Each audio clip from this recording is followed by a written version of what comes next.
Rares sont les fois où on a dans le même espace autant de gens qui travaillent dans le monde de la formation. Et à notre appel, vous avez répondu présent. La semaine de la maintenance, c'est une première pour l'AMD. Et on voit qu'aujourd'hui, il est primordial de parler de formation pour notre filière, mais aussi pour les autres filières. Il faut avoir un état d'esprit assez ouvert pour ça.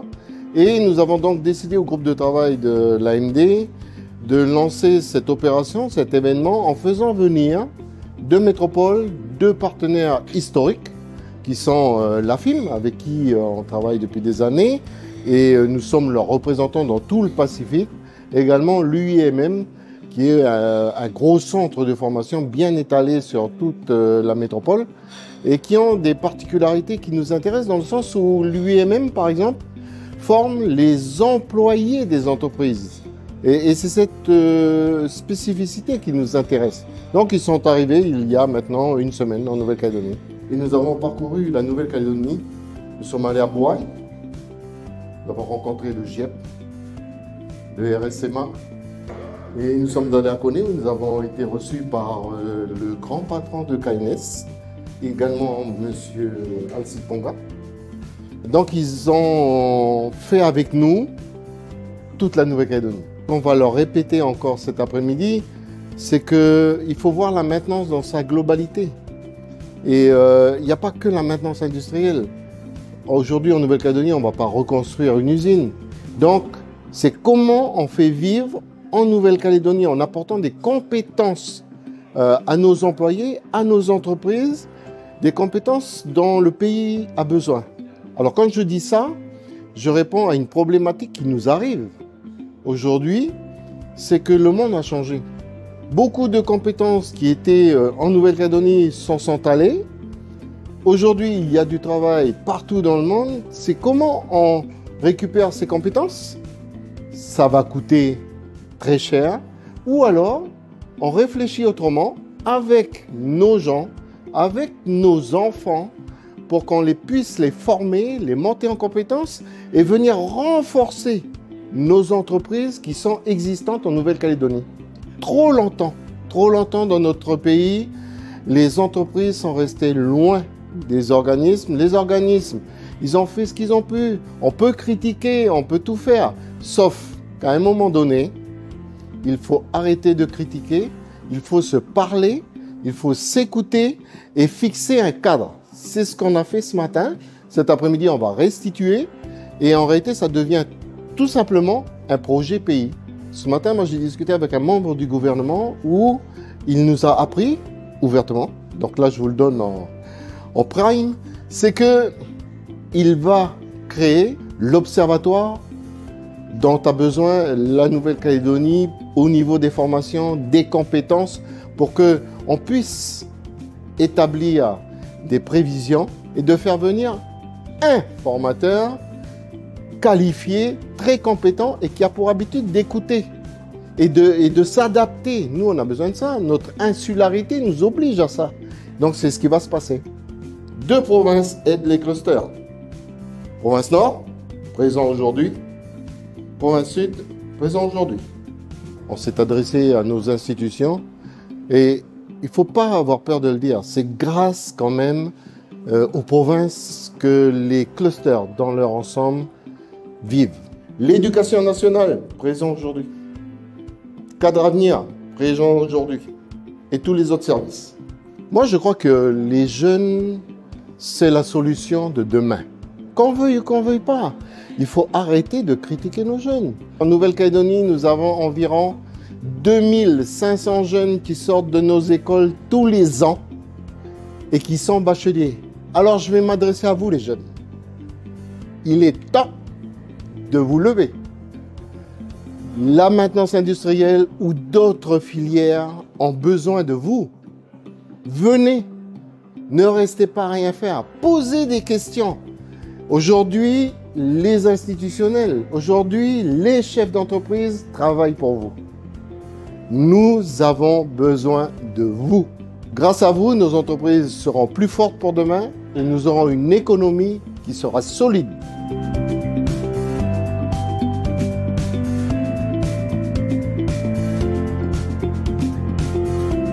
Gérard Piot, moi je suis le président de l'AFIM, l'Association française des ingénieurs de maintenance. L'AFIM, c'est donc une association qui a été créée il y a 90 ans pour promouvoir les métiers de la maintenance et dans un premier temps regrouper les mainteneurs qui se sentent un peu isolés tout seuls dans leurs usines. Et nous avons deux types de missions. Le premier type de mission, c'est une mission d'ordre national. Donc, 3 points essentiels. D'abord, la sécurité. Le deuxième point, c'est en formation. Alors, 2 types de formation. La formation initiale. Et ensuite, au point de vue formation continue, nous avons développé tout un catalogue de séminaires de formation continue qui sont exploités en partenariat avec une société qui s'appelle Quaternium. Enfin, 3e point, c'est la normalisation. Nous avons la présidence de la commission AFNOR de normalisation maintenance. Et à ce titre, nous venons de publier une norme maintenabilité l'année dernière et nous avons mis en chantier une norme sur l'optimisation des plans de maintenance préventive. Voilà, alors ça c'est le premier secteur national et le deuxième secteur c'est ce qui était à l'origine de la FIM, la mise en réseau des mainteneurs. Et là, nous avons une vingtaine de délégations régionales qui organisent des conférences, des réunions, des visites d'usines, etc.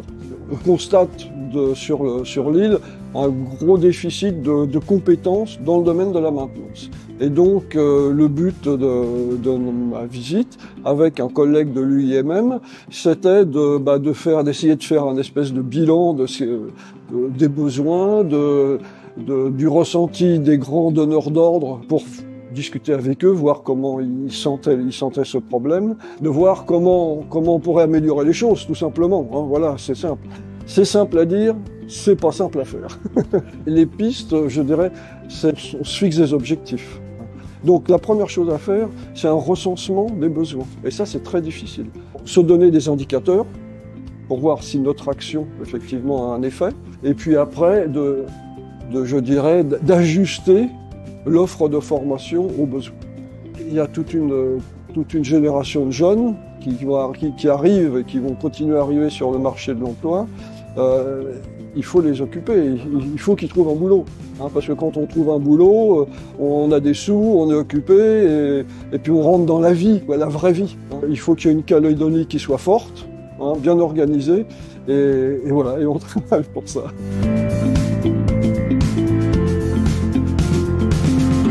Bonjour, je représente l'UIMM, l'Union des industries et des métiers de la métallurgie, qui est une organisation patronale, comme son nom l'indique, de la métallurgie, mais qui couvre 12 fédérations des entreprises manufacturières dans le domaine de l'électricité et de la mécanique. L'AMD nous avait sollicité pour venir ici réfléchir aux problématiques de formation professionnelle en Nouvelle-Calédonie. Et donc, c'était l'objet de notre mission. On voit bien qu'il y a des manques, notamment en termes de formation qualifiante, professionnalisante, sur des métiers qui sont exercés dans les entreprises et qu'il y a un travail à faire sur justement comment combler ce gap entre les formations existantes et les attentes des entreprises. J'ai vu des jeunes dans les entreprises, que ce soit des filles ou des garçons, qui étaient intéressés par leur métier. Après, on a entendu aussi qu'il y avait quelquefois à travailler sur les comportements, à attirer les jeunes dans ces métiers de l'industrie. Mais j'allais dire, on rencontre aussi un peu partout dans le monde et en métropole ce genre de préoccupations. Donc, c'est un travail que l'on mène au sein de notre organisation professionnelle. Et ici, les acteurs ont déjà aussi compris qu'il fallait qu'ils travaillent sur ce sujet. Je crois que ça a été dit à plusieurs reprises là, dans la journée, hier soir aussi. Il faut que les gens se parlent, il y a des synergies à développer, il faut s'écouter aussi sur ce que les entreprises attendent, pas rester sur ses principes et être ouvert. Et je l'ai évoqué au sein de notre organisation professionnelle, la formation, elle est traité par de multiples acteurs.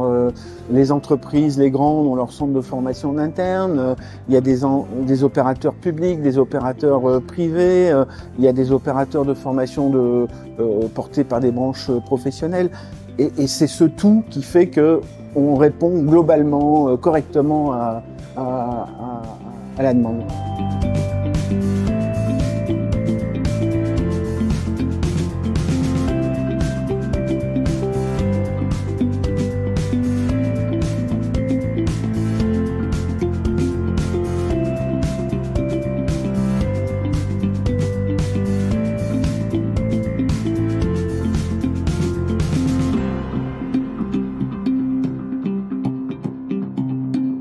Et qu'on soit ici ou qu'on soit à l'autre bout de la terre, il faut arrêter de se dire je peux pas. Tous les gens qui disent qu'ils peuvent pas, c'est des menteurs. Parce qu'aujourd'hui, Google, Wi-Fi, WhatsApp, on peut y aller, hein. On peut se parler quand on veut, c'est une question d'heure seulement. Et de volonté.